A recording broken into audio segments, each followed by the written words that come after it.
And welcome once again to the Talking Archive. My name is Josh Jacobs, and it's an honor to be speaking with a veteran of Southern California radio. She's been in Los Angeles, Orange County, as well as America's finest city, San Diego. Katy Manor, thanks for being on the Talking Archive. Oh, wow. I sound really important. Oh, Josh, you know something? It's been quite a ride, and it is Katy Manor, M-A-N-O-R. Oh, shoot, did I say minor? No. Oh. It's, you know something? Another interviewer did that, and I want to tell you that I do that in honor of I call him my bonus dad. He's my stepfather of like 45, 50 years, and he's 95. And, you know, I keep on using his name because I like to honor him. Oh, that's great. So there, yeah. Well, so it's a pleasure being on your show. Well, thank you. And, tell us about your life growing up and what inspired you to get into radio. Okay, now, Josh, I listen to your program, and I love hearing these stories of these people that always wanted to be in radio, and I just love those stories. That's not mine. It was a mistake. I fell into it by mistake. It literally happened like that. So, no, even though maybe when I was was young and I did listen to Charlie Tuna, and I did. But in my teenage years, KMET was a force in my life. I thought it was very, very cool. But what happened actually is in high school, I fell in love with a DJ at a local steakhouse/disco bar. And his name was Richard Blade. And what happened was he was a few years older than me, and I had a fake ID, and we'd go there and do the little disco dancing, my girlfriend and I, after work. And here he is, this English disc jockey, fresh from England, spinning records, in a steakhouse, but they had like a bar. And I don't know, for time's sake, I'm just going to let you know that we ended up being a boyfriend and girlfriend for 4 years. He saw me graduate from high school. And what happened was we had a mobile DJ business. So that's kind of where it happened, where I started. He taught me how to speak to people in person. And then he said to me, Kate, I want to get back into radio over here in America. And it's like no one really wanted it because he had a pretty thick English accent. Oh, yeah. It didn't go over well. Anyway, but the station in Bakersfield liked him. And so we were living together, and so he said, to the program director, Dave Lawrence, by the way, my girlfriend here is a DJ too. So get her a shift. And now look, you have to remember, I've done mobile, so I'm kind of comfortable with the microphone. I kind of can do music, But no, I've never been on the radio before. and it's really kind of funny because now I work at a Christian radio station, but you have to remember this. I was not a believer back then. So my boyfriend goes, the PD says, well, has she ever been on radio before? And yes, I have. So basically I lied to get into radio. Ta-da! What radio station was it, by the way? Magic 98. And so they ready for this? I used to say it's the heavy metal that literally would make your ears bleed. I mean, we wouldn't play like Journey, and we wouldn't play like, no. It was Black Sabbath, AC/DC. It was Judas Priest. It was like, no, it was pretty hardcore. Wow. And so Southern California girl, raised in San Pedro, go up to Bakersfield, and he had, if I had evening, did he have morning? I think he had the midday. We were back to back. They were long shifts. And there we are, the dream.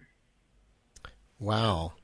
And how much freeform, because a lot of radio stations back in the 70s and 80s did have kind of a freeform format where the disc jockey themselves selected the music. Some of it was kind of a mixture of the two, where there'd be a playlist, but then sometimes the DJ would have creative control. What was it like at Magic 98 for you guys? Can I be real honest with Sure. you? Yeah, it was crazy. There was a format, but he was a program director and music director, and you got to picture this. We took half the shifts, and they were long shifts. We're not even in proper Bakersfield. It was Shafter.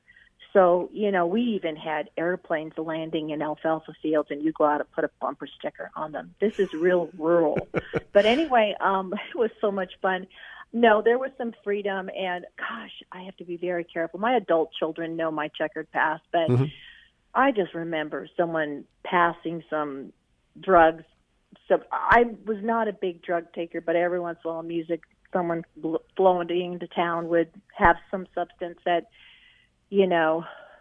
I took a hit off or something like that. I actually was on air, and I couldn't even talk. Oh, man. Is this okay for your interview, by That's the way? okay, yeah. I mean... we could edit it out, but it's just like, okay, so if you don't think I went over to get stranglehold by, Ted Nugent, I couldn't talk.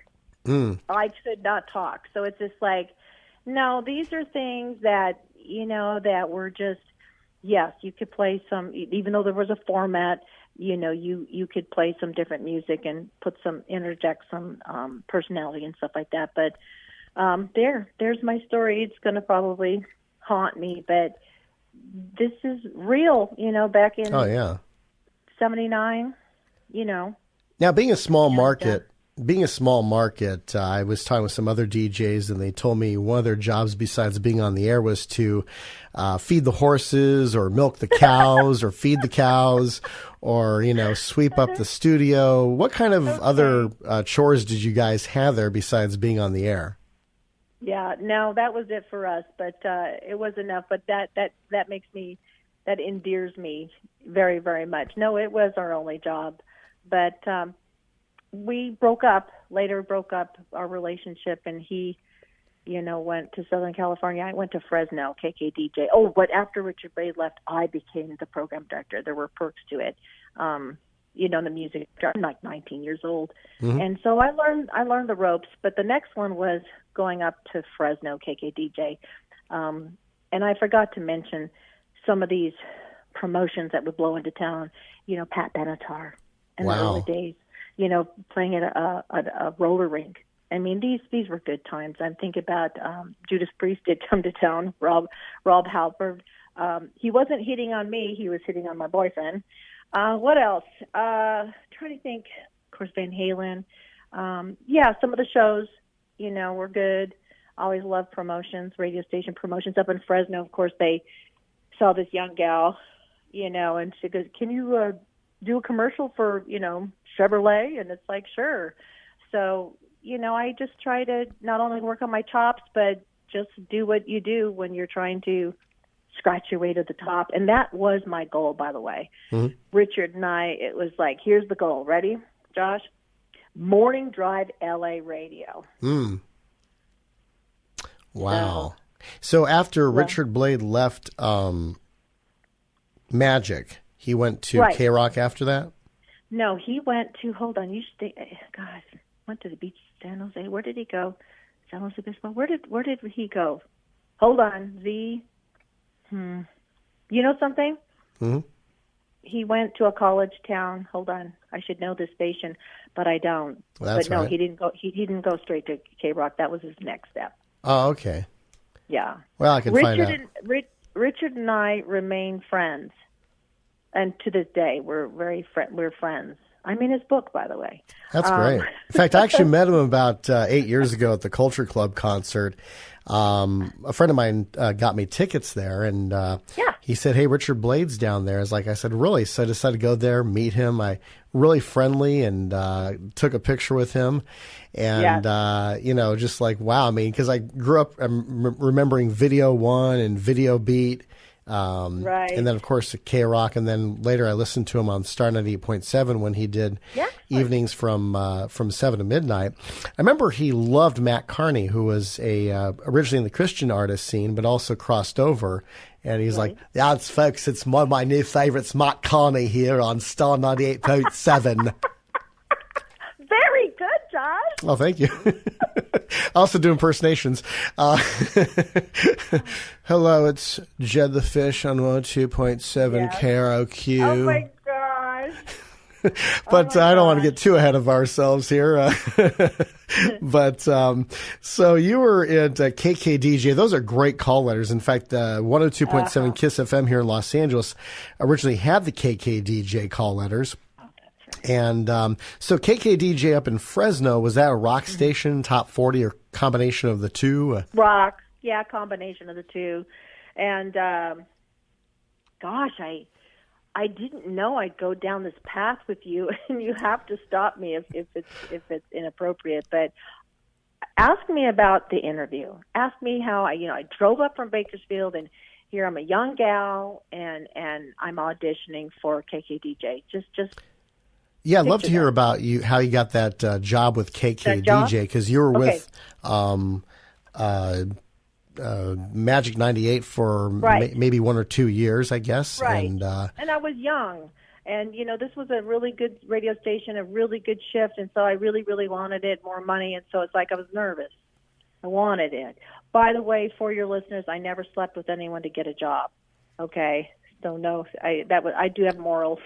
That's good. And I never bought drugs for anybody. And trust me on that one. When we get to KROQ, that was like the going thing. I had scruples. There's just wouldn't do it. But anyway, so here we are. Kate, go on the air. And here's like the music director, the program director, then the other office, listening to me. It's very nerve-wracking to do a couple breaks like that, thinking that they're critiquing every word that you're saying. And so anyway, I was a little nervous. Anyway, I did about a half hour. I walked into the room, and the room is just filled with pot, and drugs everywhere. And they're going, I go, how'd I do? It's almost like they weren't even listening. And it's just like, you're hired.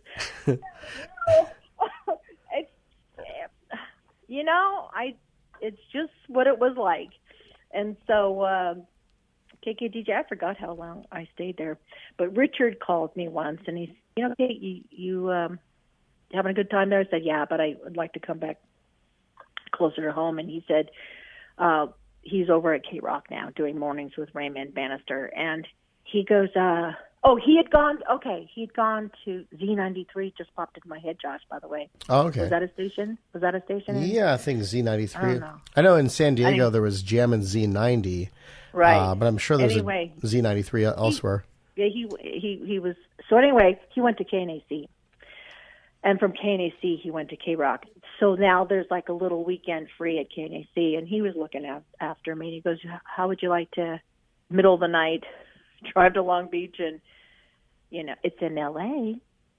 And I said, I'll take it. And that was short-lived, but I did.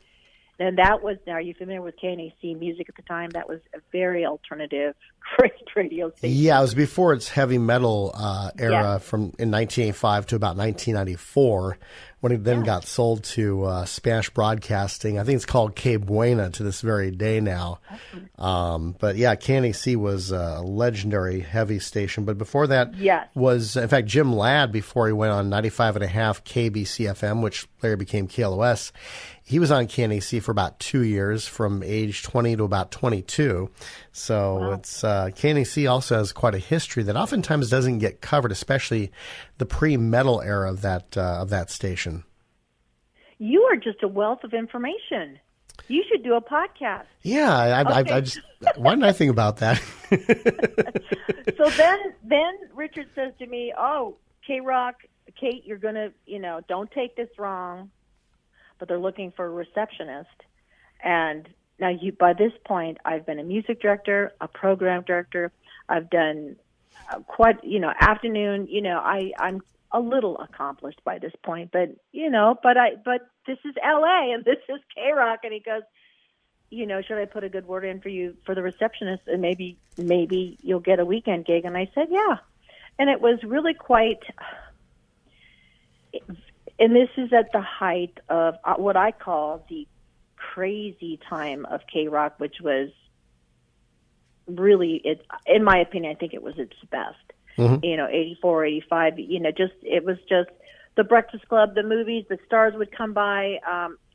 The weird thing was that Richard would come up to me and say, I'm expecting, Terry Nunn, wow, Berlin. Girlfriend, and here I'm his ex-girlfriend. And I always, it's not like I held a candle. I knew it was over, but it was just like, and it was awkward. where sex, and, they were a couple, and he just was he was very successful, but, I answered the phones. I knew I was going a little crazy when I literally would wake up, answering, KROQ, how can I help you? And it's, but what happened once was that, and they, Rick Carroll knew that I was a DJ, and what happens at New Year's or when the DJs go on a trip or something like that, they're looking for someone to fill in, and that's how it started with me, is that they put me on a weekend. Then I got a weekend shift, and then eventually got like an evening shift. And that's how it happens in radio. You know that. Oh, yeah. And Rick Carroll was the one who really helped establish KROQ as the rock of the 80s when it went back on the air in 1978 after about 2 years of being off the air. A classmate of mine from college, Rachel White is her name now, but she her dad was Eric Nordby, who was the GM of the station back in the early to mid 70s. And the FCC shut them down, and it was so quick that Eric couldn't get his stuff, so he actually had to break into the building in the overnight after it happened and get his stuff out of there because he had no other way to get it because he wasn't sure what was going to happen to it. And so I think it was in the Pasadena Hilton Hotel was where the studios originally were located. Was it there when you were there?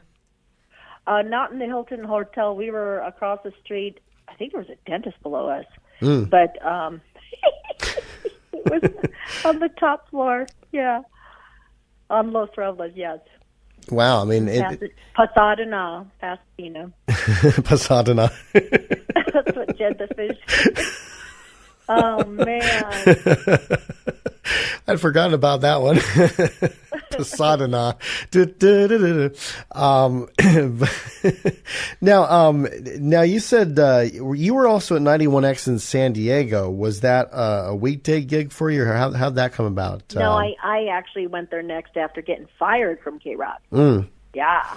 And I don't know if I should go to that story because there are more drugs involved, so we can just... Oh, that's okay. This is the Talking Archive. My name is Josh Jacobs. We're talking with Katy Manor, and she's discussing her days at 106.7 KROQ, and was the rock of the 80s. And next time we'll discuss with her more about legendary program director Rick Carroll.